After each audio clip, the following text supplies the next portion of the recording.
Kia ora, Canterbury, and welcome to... Oh, there we are. There I am. I wasn't, but now I am. Wednesday the 11th, welcome to Canterbury Live. I hope you've had a great evening, ready for a wonderful day. Tonight, yes, tonight, I'll be emceeing a wonderful event, Christchurch Stands Tall. All of those gorgeous giraffes will be auctioned off tonight. So I look forward to sharing with you tomorrow as to how much money we have raised for the 4 charities. It should be fun. Well, Eddie Izzard, legend, he is hitting town on Monday, the 16th of February. Eddie Izzard's hilarious new show Force Majeure is coming live on stage this February. Wellington, Christchurch, Hamilton, Auckland. Thou shalt not covet thy neighbour's ox. I think you're going to go to hell on a technicality. Don't miss out on Eddie Izzard live this February. Book now. And hopefully Mr. Izzard is wearing a dress, maybe some heels, yes, could be. If you would like to go along and see this great man, all you need to do is call through to 3777 033 or leave us a message on Facebook and you could indeed win a double pass. Well, love is in the air, should be every day, but especially this Saturday, yes, the 14th of February. And we have a dozen roses to give away to your special loved one. And if you know from buying roses, Valentine's Day, the prices go up, up and up. So all we need to do is call through 3777 033 or message us with why your loved one should receive these. And what will happen is the wonderful team at Island Florist will have them couriered on Saturday. So we thank them sincerely. A big week for them at Island Florist. A great team down there, Jane and the girls. Now, Kenny Rogers, yes, this Friday the 13th, the gambler will be in town. How cool is he? And as you know, we've had the competition to win some double passes and it's been very, very popular indeed. And we've had some great reasons why you wish to win them. And we have 5 winners. So we'll start with Tara Snell. Congratulations to you, Tara. And here's what you wrote. Kenny is my favourite singer of all time and I can't afford to see him. Because reminding you that the tickets are up there for him. I always choose to sing the gambler at karaoke nights. I'd love to take either my dad or my twin brother as they love Kenny too and we always sing his songs together. So congratulations to you, Tara. Tough choice. Will it be the brother or dad? Next up, Cynthia Johnson. She wrote, I would love to win a couple of these tickets to give to my neighbours. Very selfless. Brian is recovering from bowel cancer and both him and Sharon are country music mad. What an awesome neighbour you are. So congratulations to you, Brian and Sharon. You'll be heading along this Friday to Horncastle Arena. And our 3 remaining winners, Raywin Murray. Congratulations to you, Raywin. Jill Ravelli.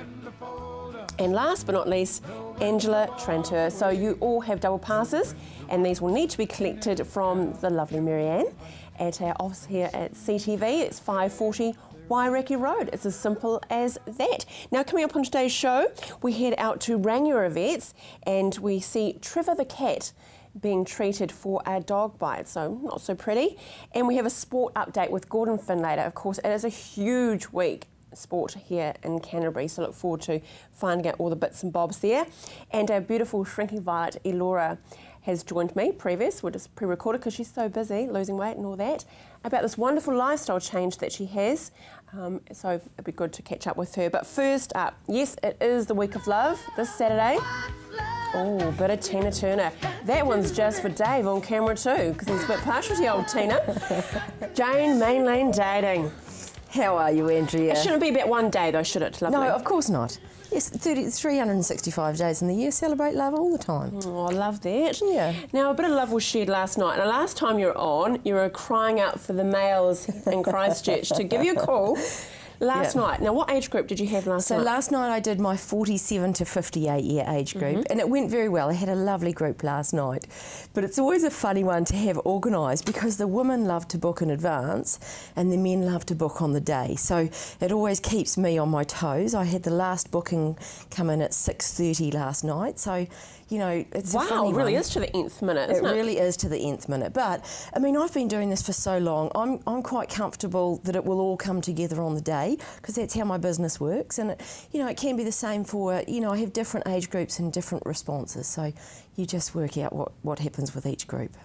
So last night, when you look back, and so you're sitting there, what all of these matches are potentially happening, everyone, just paint us, if we're coming to this event for the first time, how does it actually work? Well, what happens is when everyone comes in, they all come in a very tight time frame together because everyone's so nervous when they first walk in the door. But as soon as the last person arrives, I'll ring my bell and then explain what's going to happen. So give people an idea of how it goes, what to expect, what to do, what not to do, and what their job is for the night. But then we get into it. So I have all the couples just sitting around, and I use a cafe. So if you can imagine your favourite cafe, and just imagine a pile of couples sitting in your cafe, that's what the speed dating looks like. Right. A lot of people, when they see it on TV, they imagine a long table and it being quite regimented, but it's actually really free flow. You just have a bit of a chit chat.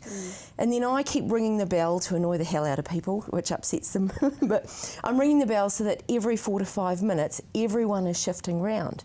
So that throughout the course of the evening, if you were there, you would meet all of the men that were there, whether you want to or not. Right. And that's the thing that I really like about the speed dating, is it's not about looking at someone and saying, oh yes, they look like a nice person, they look like my cup of tea. It's about engaging in conversation so you can add in personality. Because I always say to, you know, funny ladies on the phone saying, oh, I don't like the look of him. I say, well, no offence, but, you know, the short balding guy might be the funny guy who makes you feel special. So have the conversation and find out. You might find out that the tall, handsome one's got nothing between the ears. So it's not about looks, it's about adding in just that little bit of conversation to see how you get on. And you live with the personality, you don't live with the looks. That's exactly right. I mean, that's pretty simple, isn't it? Yep.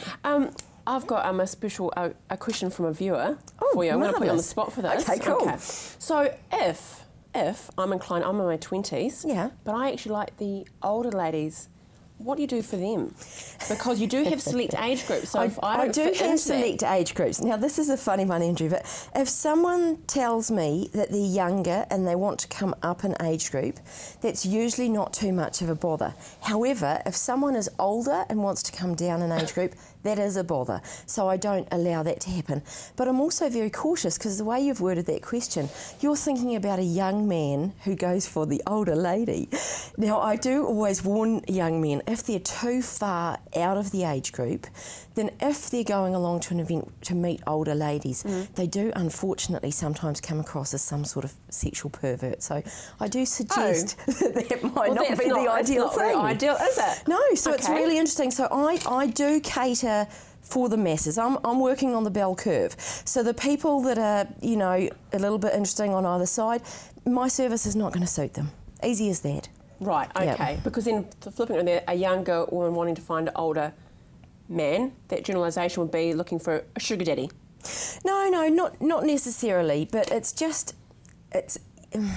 yeah, it's a funny one. I like everyone to be in the peer group together. And if that doesn't suit people, then so be it. You know, I have a number of lovely 62-year-old men who tell me that they want to meet someone in their 40s. And I say, well, that's great, but you're not going to do it through my service. And they get all uppity. And it's like, well, I'm really sorry, but I don't have any women in their 40s who want to meet 62-year-olds. You know, so that's the equation. Real quick advice this weekend, ignoring Valentine's Day, but you're out and about and want to meet someone.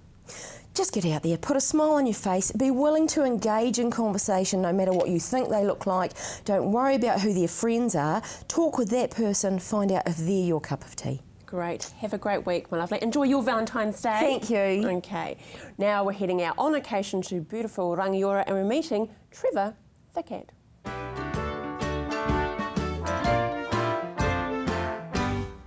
At the Rangiora Vet Centre this week, Tremor is recovering after a nasty bite from a dog. I'm Rebecca, I'm one of the vets from Rangiora Vet Centre, and today we're going to talk about Tremor, who is here. She's been here for 3 days now for treatment of her dog bite injuries, which in a wee teeny cat like a Tremor, who's only 3.5 kilos, a dog attack can be a really, really serious injury. She's mainly sustained injuries to the back part of her body, and with a dog attack you kind of think that there's going to be lots of wounds and cuts and holes, but often there's a lot of crushing injury rather than necessary lacerations and skin wounds as such, and that's what's happened with poor wee Tremor. She's been bitten over her around her bottom, over her lower back, and on her skin here, and you can kind of see where the four sort of big canine teeth have been. She's got 1, 2, 3, 4 there, and they haven't really punctured the skin, but they've caused a huge amount of bruising, and the skin in this back part of her body's been pulled away from her deeper tissues, and so she's got a lot of bits and pieces attached to her at the moment to try to help her feel better. She's sitting purring away here. She's reasonably happy, and one of the most important things obviously with a patient like this is to try to keep them as comfortable as we can. She's on a drip here with some very strong pain relief in it called fentanyl, which is a morphine type drug, and that's going into her system continuously through her drip line here, which is attached to her wee arm, all bandaged in, and so that just gently drips in and provides her with trickle of pain relief, and we can just test that by gently touching over the injured areas and making sure she's not flinching or giving us any sign that it's uncomfortable. She's also got a wee drain attached here. Because her skin was pulled away from the tissues underneath, we don't want fluid and things to accumulate underneath the skin. So she's got a wee drain tube curled up underneath her skin here, which is attached to a little suction reservoir, and that's just gently reattaching that skin. So we're really pleased with her progress. She's eating really well today, which is super. It's always a really good sign in a sick cat if they're feeling like eating. She's responding to touches and cuddles. She's purring and smooching and wanting us to pay her attention, whereas yesterday she's sort of hiding in the back of her house. And she's toileting normally, which is all great. So we're pretty hopeful that that tremor will recover completely. But yeah, it's a bit of a scary thing to happen. Certainly any patient who is in a dog fight, whether it's a cat or a dog, it's not often immediately obvious how serious the injuries are, and even if things look fairly minor on the outside, if you look at her, you've sort of got a few wee grazes here that on the outside don't look like too much of a big deal, but underneath those grazes there's an awful lot of deeper damage.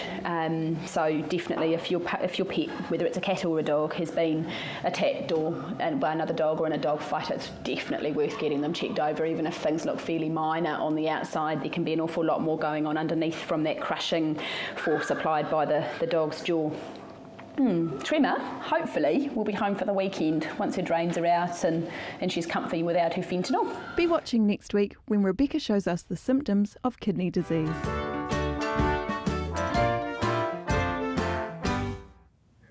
Good old Trevor there. Stay with us. After the break, we catch up with our shrinking violet, Elora. We're talking about goal setting. See you soon.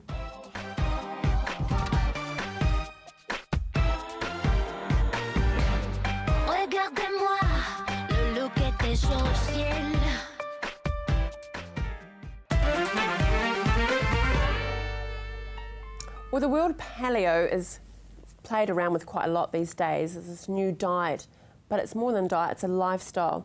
And our shrinking violet, Elora, has certainly been on that path for quite a while, and she's phenomenal. Now, she caught up with me, and we're talking today about goal setting. Welcome back to Canterbury Live, Elora. Now, last time we spoke about how to get started, the foods to cut out, what to keep on doing and eating. Yep. We need to have a goal though, don't we? You do. To me, goal setting is really important. When I first started, when I first started setting goals in general, which was probably at primary school, you think it's really boring and not something you really want to do, and everyone sort of laughs at it.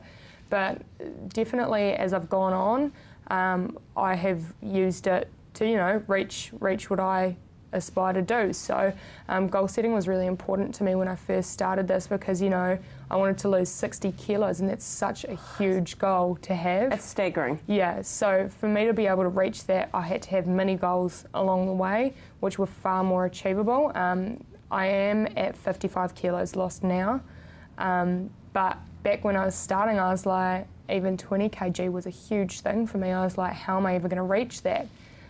So yeah, I ended up breaking that larger goal down into mini goals, which were my steps. So if I reached step 1, I was part of the way there and just continued going. So, and at when I hit each of those goals, I had little rewards for myself.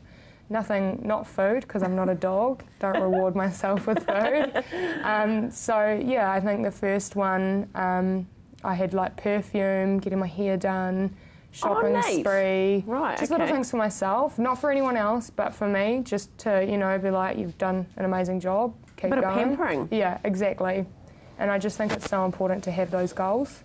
Okay, so we'll touch on the paleo diet as well. With this goal setting, you talked, a goal is a list, isn't it? Yeah. So is that what we should be doing before we go grocery shopping, is actually have a list of what we are going to consume? Yeah, definitely. I mean, a really big one surrounding the food as well is be like, hey, I want to eat 5 out of 7 dinners paleo this week. That can be a goal. And then next week, I want to eat 7 out of 7 dinners and 4 breakfasts paleo. Just like even goals like that are really beneficial when you're starting, because it is such a hard lifestyle to get the concept of. I find it really beneficial for people to ease themselves into it other than going cold turkey. I started with clean eating first, which is a really great stepping stone to paleo because it already takes out so many of the processed foods. And then I was obviously looking for something a little bit more, so I refined it further, which is how I found paleo. Tell us what clean eating is then. Explain that to the viewers. So clean eating is pretty much when you remove all of the processed foods, you take out the gluten, which is so negative for our bodies, so that's a really big one. It's not low carb, and however it's pretty much low fat, but yeah, as you sort of go on, you can introduce those fats, take away those excess carbs that you wouldn't consume in paleo, and sort of flip it around that way. And that way you've got them with a really good foundation of good whole foods, but now you're introducing that high fat concept to yourself. So with the goal setting, if we're struggling to actually put down on paper what our goal should be, would it be as simple as us actually going to your Facebook page and asking you a question and messaging you? Yeah, definitely. I mean, I get messages daily on my Facebook page. I can have anywhere up to 10 plus messages a day from people, and I try to get back to people within 24 hours as well. It's certainly something that I think is important, is having that support there for people. But on top of that, there's also a support group that goes along with my Facebook page, that people can join, so that it's not just me, but there's heaps of other people who have their answers for it as well. And let's remind the viewers, you do this purely selfless. Yes. There is no money gain for Elora at all. She does this purely because she embraced paleo and wants others to learn and embrace it as well. Very much so. That's great. So remind us, the Facebook page, we're trying to find you. How do we find you on there? If you go into the search bar, you can just search the Shrinking Violet and I should pop up. Or even if you want to go through Google, you can just Google the Shrinking Violet Facebook and it should pop up. One little tip for this week then, for our viewers. Ooh, a little tip. Focus on what you're eating, cut out the sugar. That's simple. Yes. Great. We'll see you next time, Elora. I think we're going to talk about creating that whole healthy environment into your complete lifestyle. Yes. Take care. Isn't she beautiful? I'm so proud of her. She's done so well and she's so inspirational. Make sure you check out her Facebook page, Shrinking Violet. Can you hear that? A little bit stirring. No, we don't have Richie McCaw after the break, but just as good as Gordon Finn later. See you soon.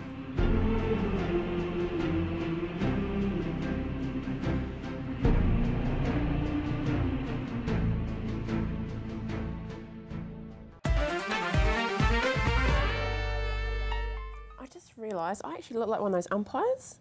You know, oh, you got like the ice hockey umpire, the black and white stripes going on. That's like totally. Any good at ice skating? Hell no. No, I'm no good. I'll have to one of those like walking frames to go around. That's bad. Gordon, huge week in sport in Christchurch, eh? Yeah, it's huge. Probably one of the biggest weekends for sport in Christchurch that I could think of in history. I mean, obviously, got the opening ceremony for the Cricket World Cup tomorrow night. The Black Caps actually they're playing in a warm-up game today, their last warm-up game before it kicks off. Friday night, the Crusaders are in action, the first game of the Super Rugby season. And then Saturday, you've got the opening game of the Cricket World Cup. Huge. And the coast to coast, which is normally, you know, a big feature thing for whenever it falls in any weekend. But, you know, this year, you sort of almost got to go, oh, it's actually, you know, that's also going on Friday and Saturday as well. So absolutely massive. Do you think it's actually, speaking of coast to coast, I mean, Speight's coast to coast, do you think it's actually killed a bit of the buzz for the event because there's so much about the cricket? Not really. I think it just adds to the whole, you know, things are actually happening in town this weekend. Because, I mean, historically, you know, when the cyclists on the Saturday afternoon come through into Christchurch and then to Sumner, although this year it's going to be New Brighton, which is great. Cool, add a new element to it. You know, you're going to have people going to the cricket and then also people normally down, I don't know what the route this year is, but normally down, you know, Braham Street and stuff. You always see the people in the deck chairs as they cheer them on coming through. So I think it's going to be absolutely massive, all going to be happening. And what do you think is so special about the coast to coast? I mean, because it is a high performance day. Well, there's one day, isn't it? There's 2 days and 1 day, isn't there? What makes it so unique, though, do you think? I think just for those endurance guys, I think, you know, this is one of the big world events around the world on their calendar, and everyone wants to say, you know, I won the coast to coast. I am the endurance athlete sort of thing, the multi-sport man or multi-sport lady. The mountain man or mountain woman, which will be PC.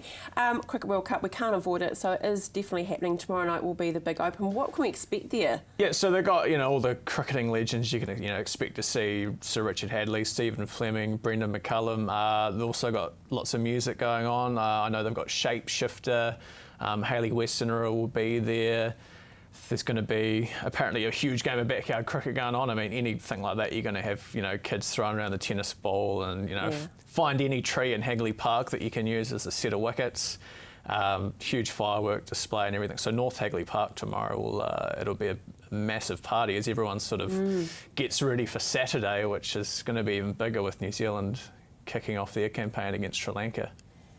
Funny question to ask, even if you don't really like cricket, isn't it an experience that you should experience? Oh, definitely. I know a lot of people put off it because it's a whole day thing. I mean, if a game kicks off at 11 o'clock in the morning and you know you're sitting there until 7, 8 o'clock at night sometimes. So a lot of people find it hard to fathom, like, how can someone watch this for so long? But I think this is one of those events, come World Cup time, everyone, you know, in New Zealand, that even those people that aren't big into cricket, they can sort of, you know, they'll be able to get behind it and appreciate and cheer it. on the team. Yeah, exactly. And it's a lot different when it's in your own backyard as well. So I think that is the really cool part about it. Nice play on word there, the old backyard. Rugby though, if you're looking for a short, intense time of great sport. Yeah, or historically, you know, the Crusaders always get, you know, reasonably good crowds down there, and everyone in front of the TV on a Friday night to cheer on the team. So they start tomorrow, Friday night.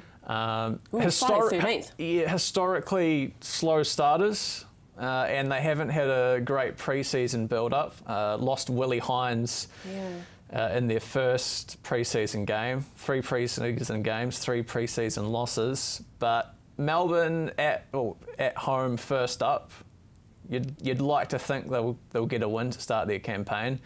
Although even if they don't start well, they're normally pretty good at making up for it through the middle and later parts of the season anyway. So you should expect to see them there come playoff time, I'd expect. And who do you think is going to be the highlight of the season, do you think?